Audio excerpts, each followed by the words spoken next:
이 시대는 죄악에 대해서 매우 예리한 잣대로 판단하려는 태도를 갖고 있습니다. 여러분은 어떻게 생각하세요? 이 시대가 죄악에 대해서 별로 흐리멍텅한 그런 생각을 갖고 그렇게 살아가는 것 같습니까? 제가 볼 때는 이 세상도 죄에 대해서 굉장히 절대적인 잣대를 가지고 이렇게 생각하고 있는 그런 시대인 것 같습니다.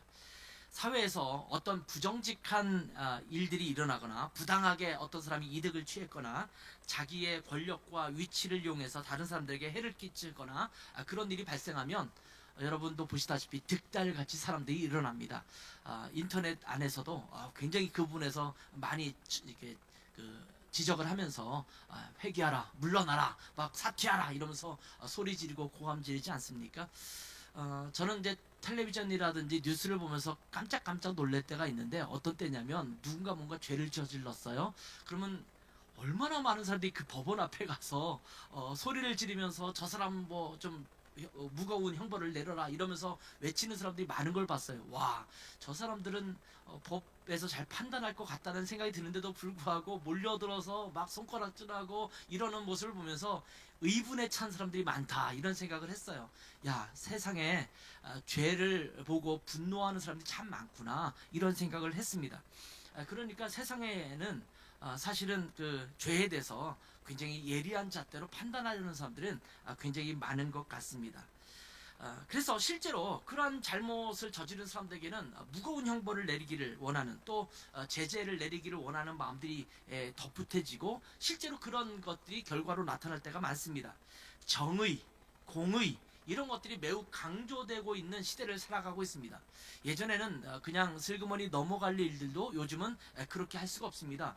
그러니까 굉장히 투명하게 깨끗하게 있어야지만 공직에도 나갈 수 있고 그런 사회가 되고 있지 않습니까? 그러니까 이 세상은 우리가 살 때 죄악에 가득한 세상, 죄악이 관영한 세상 이렇게 말은 하지만 실제적으로 그들의 모습을 보면 굉장히 공의로운, 정의로운 것을 추구하고 있다 이런 생각을 하게 됩니다.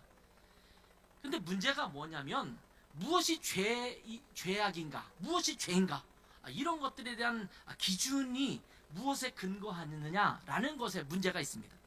조금 전에 언급했던 그런 내용들은 대부분의 사람들이 공감하는 수준에서의 죄악이라고 말할 수가 있습니다. 많은 사람들은 그러한 것들을 죄라고 말하고 잘못이라고 이야기를 합니다. 그런데 그 이면에 이 세상에서는 죄악임에도 불구하고 그것을 죄로 보지 않는 것들이 많다라는 것이 문제입니다.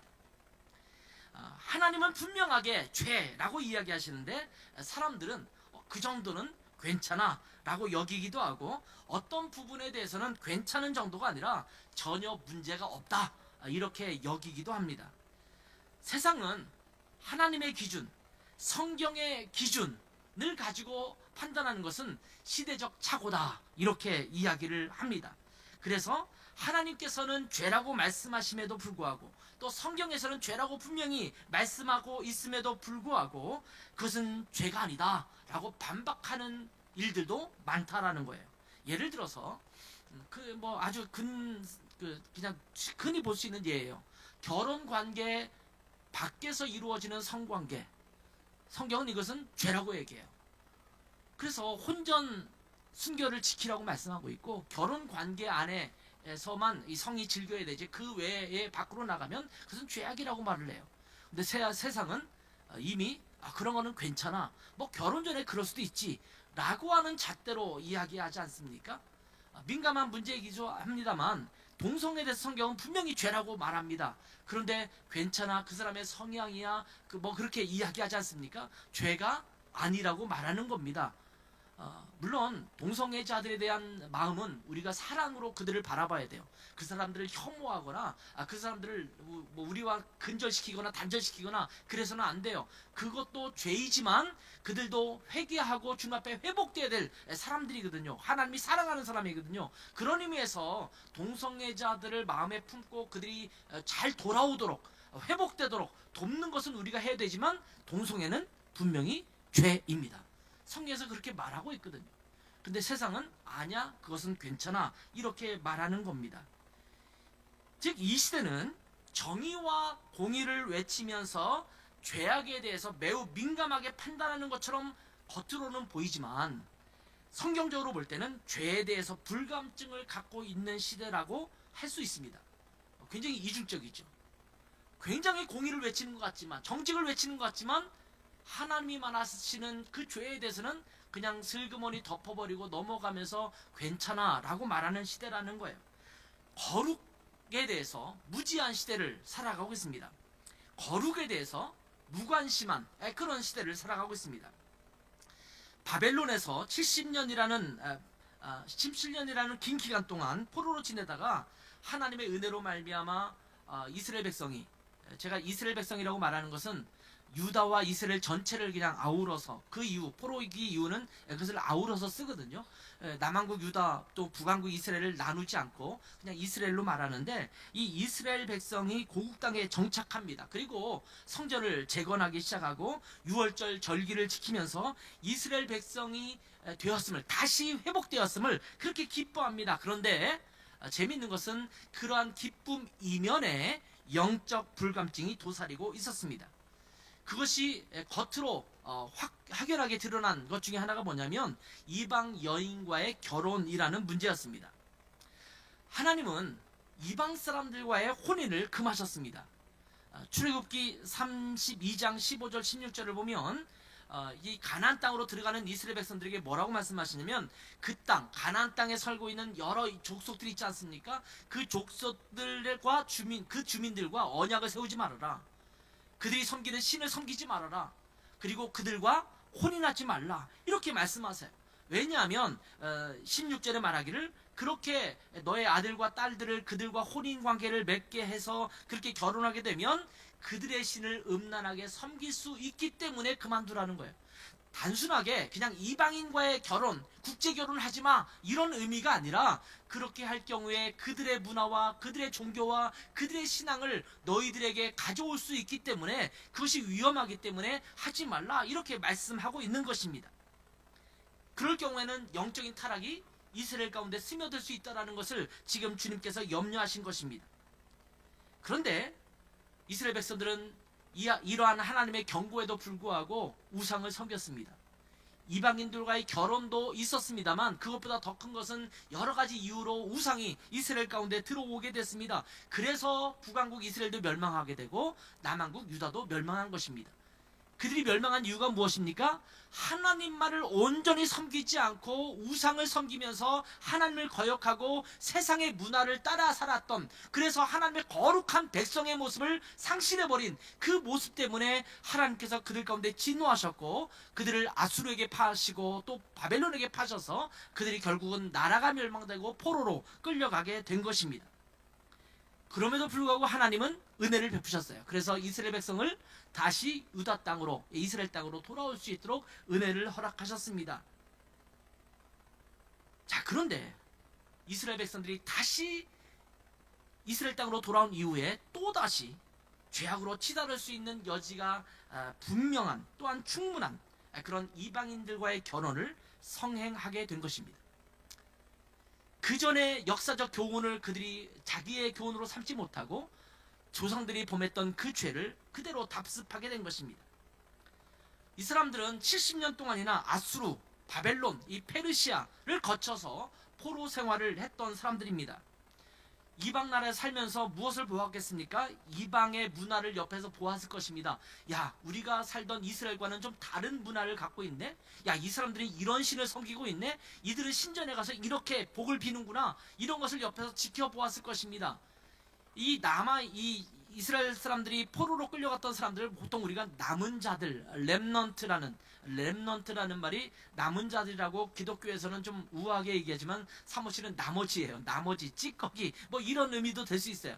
남겨놓은 자들입니다. 남겨놓은 자들이 그 안에 살면서 하나님의 백성으로 보존돼서 다시 그들이 씨앗이 되어서 이스라엘 백성을 만들어가야 되는데, 그들이 이방 나라에 살면서 그들의 문화를 엿보고 거기에 어느 정도는 물들게 된 영향이 굉장히 있었다라는 겁니다. 물론 그 중에서도 굳게 하나님의 말씀을 지키고 살았던 사람들이 있었습니다. 다니엘과 같은 사람이 있었고, 지금 스룹바벨이라든지 아니면 지금 에스라라든지 이런 사람들의 모습을 보면 그들은 주님 앞에서 신실하게 살았던 하나님의 사람이 있었음을 우리가 볼 수 있었습니다. 그렇지만 수많은 백성들이 이방 나라에 살면서 그들의 문화를 보고 닮은 것입니다.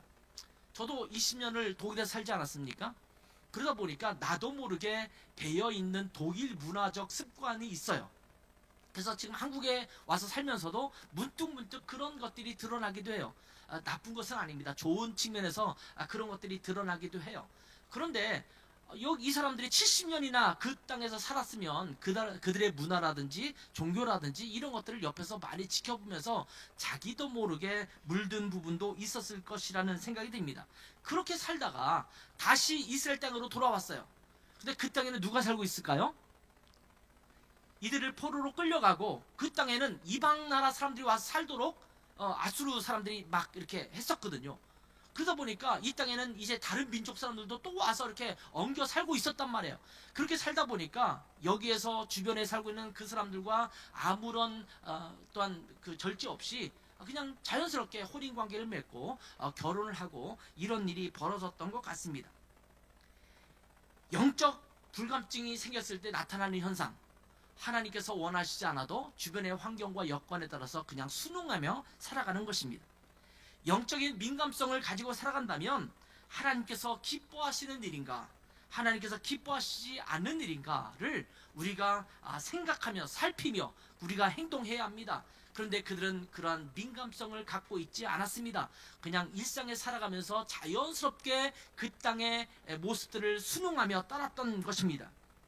결국 이스라엘과 유다 백성들은 자기들의 조상들이 저질렀던 죄악을 반복해서 짓고 맙니다. 이스라엘의 역사를 쭉 살펴보면 특징 중에 하나가 뭐냐면 죄를 반복하고 있다는 겁니다. 얼마 전에 저희가 역대하를 묵상하지 않았습니까? 역대하를 묵상하면서도 어떤 현상이 나타나요? 어떤 왕이 일어나서 종교개혁을 실행하고 또 하나님의 율법을 다시 회복시키고 유월절을 회복시킵니다. 그런데 그 다음 때 가면 다시 또 망가져요. 그리고 누군가 또 일어나서 다시 그 종교개혁을 일으키면 그 다음 때에 또 다시 망가지는 일들을 반복하고 있습니다. 망가질 때마다 그들이 어려운 일을 겪었음에도 불구하고 그것을 역사의 교훈으로 삼지 못하고 여전히 죄에 빠지고 있는 남한국 유다의 모습도 우리가 살펴보지 않았습니까? 이것이 인간의 연약성이에요. 여러분이 죄로 느끼고 또 이거는 내가 너무나 큰 죄를 저질렀구나 라고 생각했던 부분들이 있었는데 여러분이 그것을 근절하고 사십니까? 어떤 때 보면 내가 다시 그 죄에 빠져 있는 것을 경험하게 되잖아요. 내가 하고 싶지 않다라고 해서 안 할 수 있으면 참 좋겠는데 그렇지 못한 부분들이 참 많습니다. 여러분에게는 어떤 것이 그러한 죄일까요? 뭐 이거는 죄냐 아니냐를 말하는 것은 민감한 부분이에요. 이거는 그것과 상관없이 예를 들면 내가 건강에 담배는 도움이 되지 않기 때문에 담배를 끊어야겠다 이렇게 생각을 해요. 그래서 어떤 사람은요, 뭐 3개월, 6개월, 뭐 1년 이렇게 담배를 끊고 살아가는 사람도 있습니다. 그런데 어느 틈엔가 무슨 화가 나는 일이 있고 짜증나는 일이 있고 스트레스가 받으면 다시 한두 갑이 이 담배를 또 피다 보니까 다시 담배 니코틴 중독으로 빠져 들어가는 사람도 있거든요. 술도 마찬가지지 않습니까? 내가 안 하고 싶은데 이것 때문에 내가 정말 어려움을 많이 겪었는데 건강에도 좋지 않고 또 술 때문에 저지러진 만행들도 나타나고 그래서 내가 이것을 끊고 싶은데 내가 그렇게 고통당했음에도 불구하고 어느 순간에는 다시 그 자리로 돌아가는 거예요. 내가 게임 중독인 사람들은 내가 게임을 열심히 했는데 이것 때문에 내 시간 절제도 하지 못하고 내가 해야 될 일들을 잘 처리하지 못하고 그래서 어려움을 겪고 이랬어요. 그럼에도 불구하고 다시 거기에 빠지잖아요. 도박 중독도 마찬가지죠. 인간의 모습은요, 이 죄를 끊임없이 반복한다는 데 문제가 있습니다. 이것은 이 시대를 살아가고 있는 우리 그리스도인들에게도 동일하게 나타나는 문제이기도 합니다. 여러분은 무엇이 그러한 죄입니까? 계속해서 반복해서 짓고 있는 죄. 나는 더 이상 화를 버럭 내지 말아야지, 참고 견뎌야지, 용납하고 용서하는 마음을 가져야지 라고 하는 결심을 함에도 불구하고 어느 틈에가 내가 버럭 다시 화를 내고 있는 나의 모습도 발견하잖아요. 여러분, 죄가 무엇입니까? 죄에 대해서 히브리 원어를 많이 이야기하는데 히브리 원어는 하타라는 단어입니다. 하타. 그리고 헬라어로는 하마르티아라는 단어가 사용됩니다. 이 두 가지의 단어는요, 목표를 벗어나다라는 의미를 갖고 있습니다. 관역을 벗어난다라는 거예요. 내가 화살을 겨누어서 어느 목표를 향해서 쐈는데 그 목표를 향해서 가지 않고 삐딱하게 딴 데로 가는 거예요. 하나님이 우리를 창조하셨습니다. 하나님이 우리를 만드셨습니다. 하나님이 세상을 만드시고 인간을 만드셨을 때는 이렇게 살아가는 것이 이 세상의 가장 아름다운 모습이고 인간의 모습이 가장 아름다울 수 있다라고 생각하면서 만들었어요. 그런데 그 길로 가지 않은 것입니다. 인간의 욕심대로 하나님의 뜻에 어긋나서 삐뚤어 간 거예요. 다른 목표를 향해서 간 것입니다. 이것이 죄입니다. 즉 하나님으로부터 벗어난 상태, 이게 죄예요. 하나님이 우리에게 목표하신 것이 있습니다. 우리에게 계획하신 것이 있습니다. 우리가 이렇게 살아가는 것이 가장 아름다운 삶이라고 하나님께서 만들어 놓으신 계획이 있습니다. 근데 그 계획을 벗어나서 내 마음대로 나는 이것이 난 더 좋다고 생각해 라고 말하면서 제멋대로 사는 거예요. 마치 양이 각기 제 길로 행한 것 같은 그 모습이 죄입니다. 하나님의 말씀에 따라 살지 않는 것, 이것이 바로 죄입니다. 간단하게 말하면 죄는 하나님의 말씀에 온전히 순종하지 않는 것입니다. 자, 하나님께서는 하나님의 계획을 이 성경을 통해서 우리 가운데 말씀해 주셨어요. 이것은요, 우리 인생에 대한 매뉴얼이에요. 내가 창조한 이 세상에서 가장 아름답게 살기 위한다면 여기에 있는 매뉴얼대로 살아라 라고 하시면서 주신 것이 바로 이 성경이거든요. 그런데 이 매뉴얼을 우리는 무시하고 살아요. 여러분 전자제품을 사거나 무슨 물건을 샀을 때 매뉴얼을 잘 살펴보십니까? 우리는 많은 경우 굵직한 거 정말 중요한 몇 가지는 이렇게 살펴보지만 나머지는 그냥 넘어가 버리고 막 사용하다 보니까 때로는 망가뜨리기도 해요. 그렇게 사용하면 안 되는데 그렇게 사용해서 문제를 일으키기도 하거든요. 우리도 마찬가지예요. 하나님께서 우리 가운데 인생의 매뉴얼을 이렇게 정확하게 주셨는데 우리는 이 말씀에 순종하지 않고 살아가는 것입니다.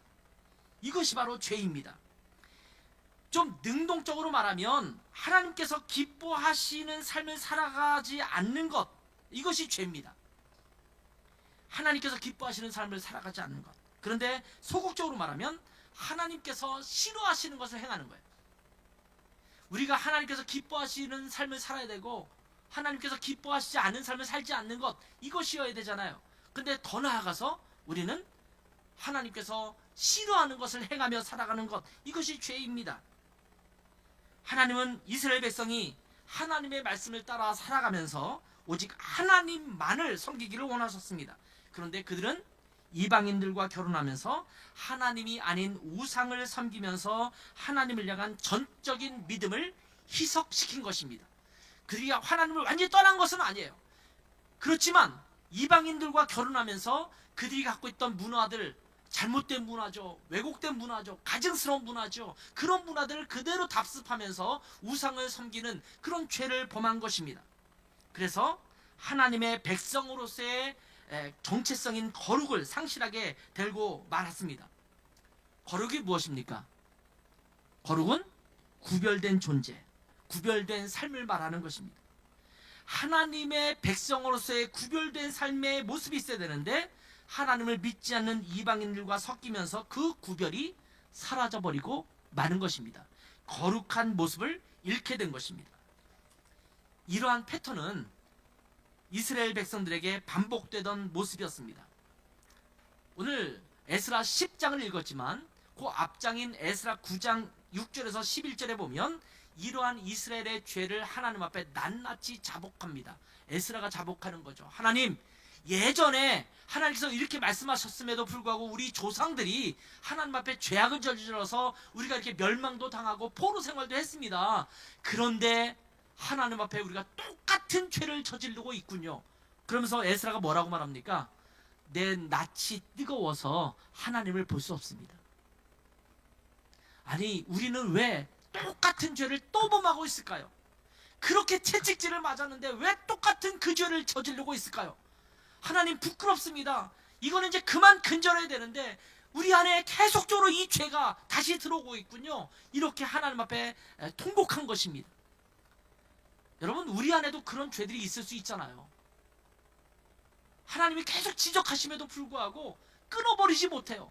그것 때문에 때로는 어려움을 겪기도 합니다. 그럼에도 불구하고 여전히 그것을 끊어내지 못하고 여전히 그 죄를 즐기고 있고 그 죄 가운데 빠져 살아가고 있는 우리의 모습이 있지 않습니까? 이스라엘 백성들이 그런 모습을 갖고 있었다라는 거예요.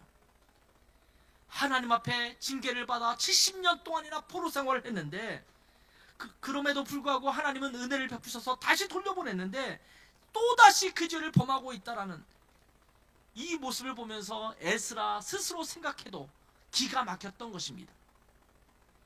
우리 안에 반복되고 있는 죄가 있음을 기억해야 합니다. 그리고 그 죄를 무시하지 말아야 돼요. 우리는 반복되는 죄에 대해서 굉장히 너그러지기가 쉽거든요. 나 어쩔 수 없어. 나는 연약하기 때문에 내가 연약한데 어떻게 하겠어. 그리고 어떤 때는요, 그 죄를 이용해요. 하나님 앞에 회개하는데 정말 진심된 회개가 아니에요. 이제 나중에 얘기하겠습니다만 그 죄를 회개한다는 것은 끊어버려야 되거든요. 근데 하나님 용서해 주세요. 일단 죄의 형벌을 유보시키는 거예요. 유보시키고 다시 그 죄에 또 빠져요. 그리고 다시 하나님 잘못했어요. 또 유보시켜요. 회초리만 계속 유보시키고 계속 그 죄를 반복해서 저지르고 있는 우리의 모습이 있습니다. 그런데 다행인 것은 포로에서 돌아온 이스라엘 백성들이 이러한 범죄에 대해서 스스로 자각하고 통회했다라는 것입니다. 이것이 희망입니다. 죄를 자각하는 것, 그리고 내 죄를 통회하는 심정입니다. 일단 에스라 9장 1절과 2절에 있는 말씀을 보면 이스라엘의 방백들이 와서 지도자들이 와서 에스라에게 이렇게 얘기합니다. 에스라 제사장님, 이스라엘 백성 가운데 여기에 다시 돌아온 백성들 중에서 이방인들과 통혼하는 사람들, 이방인을 아내로 삼는 그런 사람들이 생겼습니다. 이렇게 말하는 장면이 등장하거든요. 여러분, 이렇게 말했다라는 것은 무엇을 의미하냐면 이것이 죄인데 라는 자각이 있었다라는 거예요. 이렇게 살면 안 되는데 왜 우리가 그렇게 살고 있을까? 이거는 큰일 날 일인데 라고 하는 깨달음이 있었다라는 것입니다.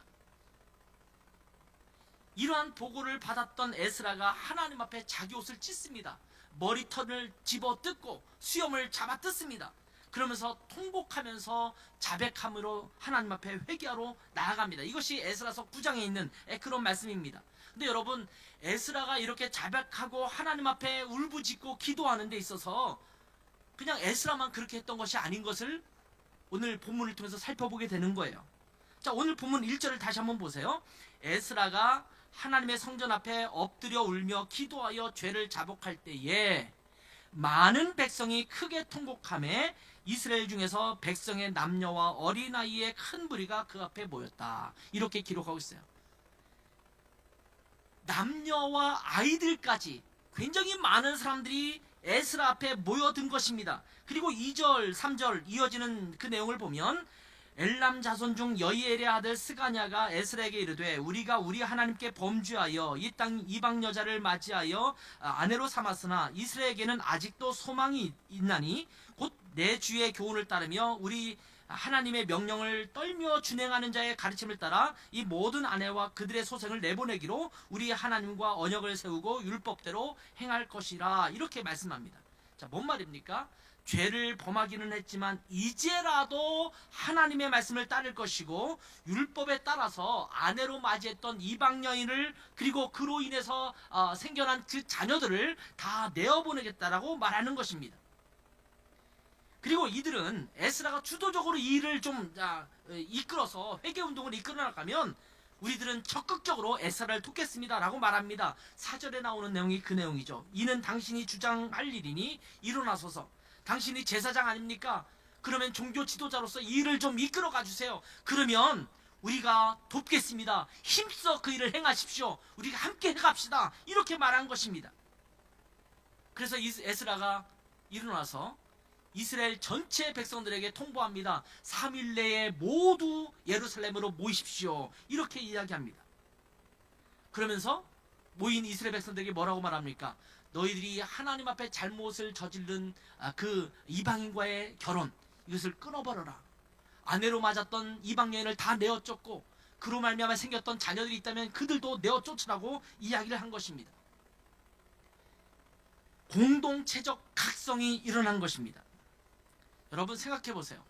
아무리 에스라가 이스라엘의 죄악을 슬퍼하면서 하나님 앞에 엎드린다고 하더라도 이스라엘 백성이 아무런 반응을 보이지 않았다면 어떤 일이 일어났을까요? 하나님의 진노가 임했을 겁니다. 여러분 구약에 나타난 역사를 보세요. 이스라엘과 또 유다의 역사를 쭉 보세요. 그때마다 선지자들이 일어났습니다. 비근한 예로 예레미야가 남한국 유다의 끝말미에 나와서 하나님 앞에 말씀을 받아서 이스라엘 왕에게, 예루살렘 유다의 왕에게, 또 백성들에게, 방백들에게 경고하지 않습니까? 제사장들에게, 서기관들에게 경고하지 않습니까? 여러분 예레미야 선지자의 별명이 뭐예요? 눈물의 선지자예요.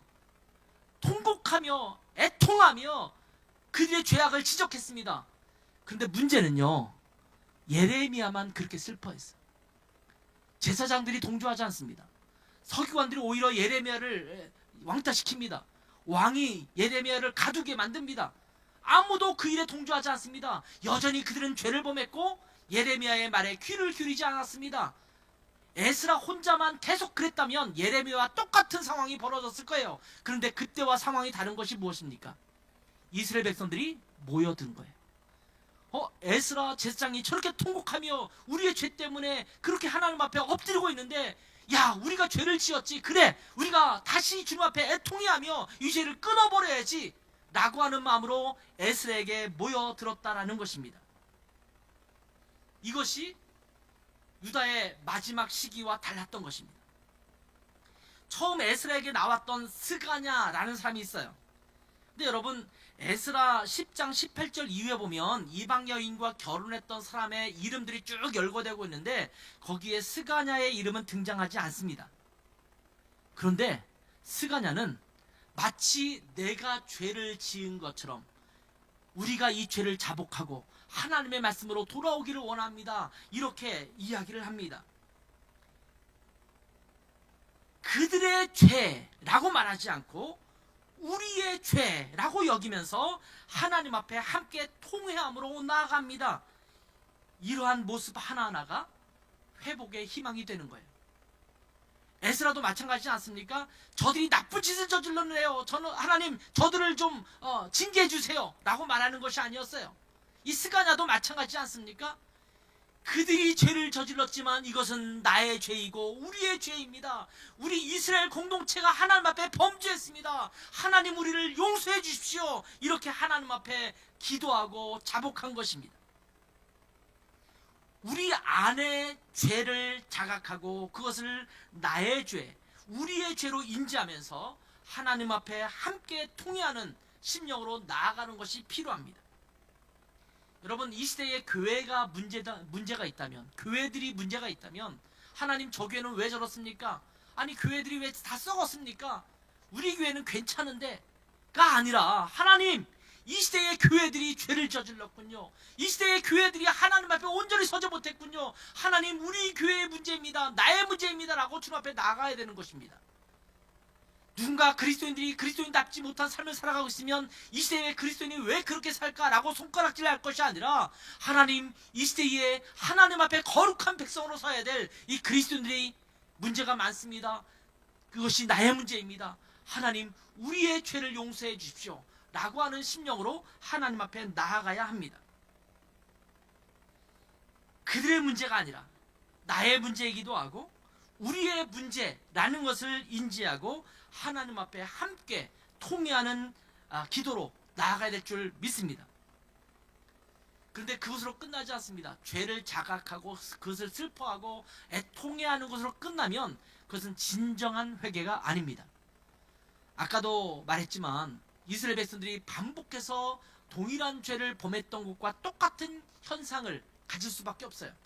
그 고리를 끊어버려야 되거든요. 그러려면 어떻게 해야 될까요? 그 죄를 따라서 합시다. 무자비하게 끊어낸다. 예, 여기 강조점이 무자비예요. 무자비하게 끊어낸다. 어떻게 너무 심한 거 아니야? 에이, 그렇게까지? 라고 생각할 정도로 무자비하게 끊어내야 돼요. 이것이 참된 회복으로 가는 길입니다. 에스라의 기도와 회개운동은 그저 함께 죄악을 슬퍼하는 것으로 끝나지 않았습니다.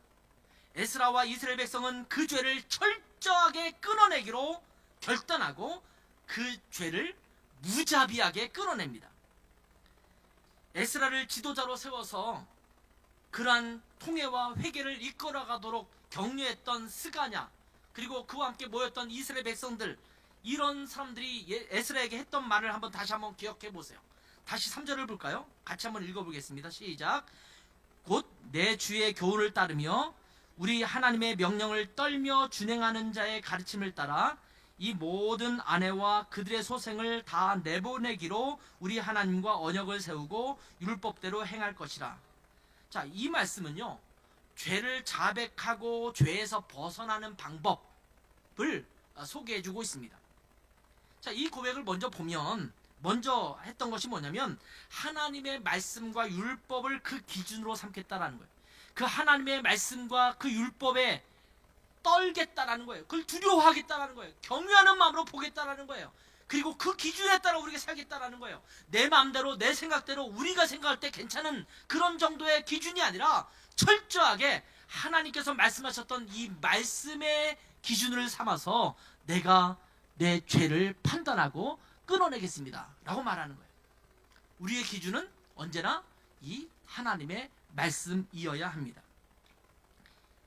인간적인 생각이 아니라 그 시대의 흐름에 따르는 기준이 아니라 하나님께서 주신 말씀, 하나님께서 우리에게 주신 율법이 무엇이라고 말씀하고 있는가를 살펴서 그것에 따라 행하겠다라고 말하고 있는 거예요. 죄에서 벗어나려면 그 기준이 분명해야 돼요. 무엇에 따라? 하나님의 말씀에 따라. 성경이 말씀하시는 그 말씀에 따라, 그 기준에 따라 행하는 거예요. 근데 여러분, 많은 그리스도인들이 그대로 행하지 않습니다. 하나님의 말씀은 이렇게 말했지만 근데 요 정도면 괜찮지 않겠어? 하나님이 말씀하시는 그 말씀은 너무 좀 지나치게 강경한 것 같지 않아? 그거 말고 조금 누그러뜨려서 라고 하면서 내 멋대로 그것을 바꾸어내요. 근데 우리가 우리의 죄를 끊어내는 방법은요, 철저하게 하나님 말씀에 기준하는 것입니다. 그리고 두 번째는 뭐냐면요, 모든 이방인 아내와 그들의 소생을 다 내보내기로 하나님과 언약을 세우겠다라는 말씀이에요. 여러분, 이 말씀이 쉬운 말씀 같지만 쉽지 않아요. 이미 아내로 맞이했어요. 이스라엘에 다시 돌아와 보니까 그 땅에 다른 이방인 사람들이 살고 있어요. 근데 이웃집에 살고 옆집에 살고 이렇게 살다가 오늘 성경도 보면 그 땅에 사는 이라고 돼 있거든요. 이미 이스라엘에 섞여 살고 있는 사람들이에요. 살고 있는데 그 땅에 포로로 갈려 있는 동안 비어 있는 땅이니까 또 정책상 아수르 왕이 막 사람들을 이사 가도록 했거든요. 그래서 거기 많은 사람이 섞여 있는데 이미 정책하고 있는 그 사람들과 그냥 일상을 같이 나누면서 결혼한 것 뿐이거든요. 근데 결혼했어요. 근데 어느 날 갑자기 청천벽력 같은 소리가 들려요. 이거는 죄다.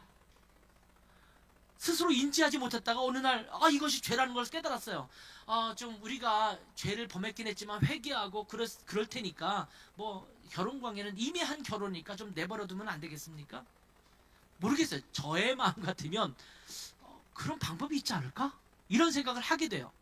심지어 자녀를 낳은 가정이 있어요. 그냥 결혼하고 자녀가 없으면 그냥 이혼하듯이 내보내면 된다고 생각할 수 있을지 모르지만 여러분 생각해보세요. 내 자녀가 있는데 내어보내래요. 정말 청천벽력이죠. 이게 쉽지 않은 결단입니다. 이 여인들과 아이들은요, 하루아침에 생과부가 되고 고아들이 되는 그런 상황입니다. 너무 지나친 것 아니야? 여러분은 그렇게 생각 안 듭니까? 저는 이 말씀을 쭉 묵상하면서도 참 힘든 일이다. 쉽지 않다. 내가 만약 그 상황에 있다면 내 아내를 내보낼 수 있을까? 내 자녀를 내보낼 수 있을까? 여러분, 이거 성경으로 쭉 읽고 옛날의 역사니까 쭉 읽어 넘어가지만 결코 쉽지 않은 결단입니다. 이런 참혹한 결과가 나타나는데 이 결과는요, 무분별하게 행했던 죄악의 결과들입니다. 여러분, 우리가 짓는 죄악이 참혹한 결과를 가져온다는 사실을 우리는 알고 있어야 돼요. 자꾸 우리는 그 죄를 가볍게 여겨요. 그런데 우리에게 심각한, 우리가 그 죄를 해결하고 용서는 받겠지만 그 죄의 결과가 참혹한 결과로 나타날 수 있다는 사실을 우리는 기억해야 합니다. 여러분, 다윗이 우리아의 아내를 범했을 때 하나님이 다윗을 용서하셨어요? 용서하지 못했어요? 용서하셨잖아요. 그런데 그 죄악으로 말미암아 태어난 아기는 죽고 말아요. 죄는 용서받았지만 그의 마음에는 심각한 아픔과 고통을 겪게 되는 결과가 된 것입니다. 아마 이 사람들은 그 죄를 처음 범했을 때, 죄라고 생각지도 못하고 그냥 무분별하게 이방인과 결혼했을 때 이런 결과를 예측하지 못했을 것입니다. 그러나 아무리 힘들다 하더라도 죄악은 근절하라 라는 메시지를 우리에게 주고 있습니다. 그리고 이스라엘과 유다 백성들은 이러한 에스라 앞에서 하나님의 말씀대로 그렇게 하겠다라고 고백하고 결단합니다. 12절을 한번 보세요. 모든 회중이 큰 소리로 대답하여 이르되 당신의 말씀대로 우리가 마땅히 행할 것이니라. 여러분, 이 쉬운 결단이 아니거든요. 저희가 내일부터는 학개서를 묵상하고 학개서를 며칠 묵상한 다음에 느헤미야서로 넘어가요. 이 에스라, 느헤미야, 학개, 이거는 다 같은 시대에 있었던 그런 말씀들이에요. 근데 여러분, 에스라를 통해서 부흥운동이 일어났던 것은 느헤미야에서 등장합니다. 율법을 이야기하고 율법대로 따르겠다라고 회개하고 장면, 그런 장면이 나타나요. 지금 여기 이방인들과 결혼했던 것들에 대한 결단도 거기 느헤미야에서 다시 등장합니다. 근데 에스라에서는 부흥운동까지는 아직 나타나지 않고 그냥 회개했던 것으로 끝나고 있습니다. 그런데 여러분, 이스라엘 백성들이 에스라의 이야기를 듣고 흔쾌히, 흔쾌히라는 표현이 좀 이상하지만 단호히 그 말씀대로 우리가 마땅히 행할 것이다 라고 말합니다. 이방 여인들과 결혼한 명단들이 쭉 등장하고 있어요. 근데 생각보다 많지는 않아요. 수만 명이 왔는데 그 중에서 112명 하든 100명대예요. 그러니까 전체로 비하면 아직은 적은 인원수라고 할 수 있어요. 그런데 이들이 그 아내와 자녀들을 내보내는 것이 쉽지 않잖아요. 여러분, 오늘 본문의 마지막 절, 오늘 12절까지만 읽었습니다만 이 10장의 마지막 절이 44절인데 그 이방 여인과 결혼했던 사람의 이름을 쭉 열거하다가 마지막 절에 이렇게 말합니다. 이상은 모두 이방 여인을 아내로 맞이한 자라 그 중에는 자녀를 낳은 여인도 있더라. 이 말은 무슨 말이냐면 이게 쉽지 않은 일이다 이 말이에요. 자녀를 낳은 여인도 있어요. 소생도 있었다라는 거예요. 근데 여러분, 아까도 말씀드렸지만 7절과 8절 아까도 말씀드렸지만 이 스가냐가 우리의 소생들까지 내보내겠다고 말하고 있지 않습니까? 매우 어려운 일임에도 불구하고 철저하게 행했다라는 것을 보여주는 그런 말씀입니다. 여러분, 죄를 근절시킬 때 우리가 그 죄에 대해서 철저하게 무자비하게 그것을 끊어내려는 노력이 있어야 합니다. 왜냐하면 그 아픔은 내가 죄를 지은 결과이기 때문입니다. 7절과 8절에 보면 이러한 결단과 실행이 얼마나 결연한 것인지를 보여주고 있습니다. 자, 7절 보세요. 유다와 예루살렘에 사로잡혔던 자들의 자손들에게 공포하기를 너희는 예루살렘으로 모이라. 자, 8절 보세요. 누구든지 방백들과 장로들의 훈시를 따라 3일 내에 오지 아니하면 그의 재산을 정몰한다는 것을 다 빼앗겠다라는 거거든요. 사로잡혔던 자의 모임에서 쫓아내리라. 재산을 몰수하고 그들을 이스라엘 백성으로 삼지 않고 이제는 쫓아내겠다는, 공동체에서 쫓아내겠다는, 이스라엘 백성은 더 이상 아니다라고 말하겠다라는 겁니다. 3일 내에 모이라고 긴급하게 지시했음에도 불구하고 모이지 않는 자들은 단호하게 그들을 잘라버리겠다라고 말한 것입니다. 이 일은 매우 중차대한 일이고 반드시 해내고야 말겠다라고 하는 그런 의지가 담긴 공포라고 할 수가 있습니다. 여러분, 죄에 대해서는 우리가 이래야 됩니다. 유야무야, 술에 술 탄 듯 물에 물 탄 듯 구렁이 담 넘어가듯 그렇게 넘길 것이 아니라 철저하게 끊어버리려는 결단이 있어야 합니다. 근데 여러분, 우리는 너무 죄에 대해서 너그러워요. 특별히 나의 죄에 대해서는 굉장히 너그럽습니다. 이 단호한 결단, 이 아프고 고통스러움에도 불구하고 이것을 행하겠다라고 하는 이 결단으로 말미암아 이스라엘 안에 스며들 수 있는 죄악의 빌미를 초기에 제거했습니다.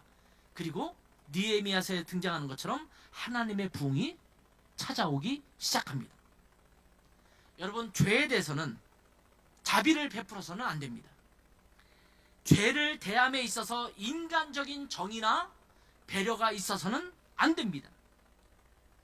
죄에 대한 자비나 배려는 사탄의 도구라는 것을 우리는 알아야 합니다.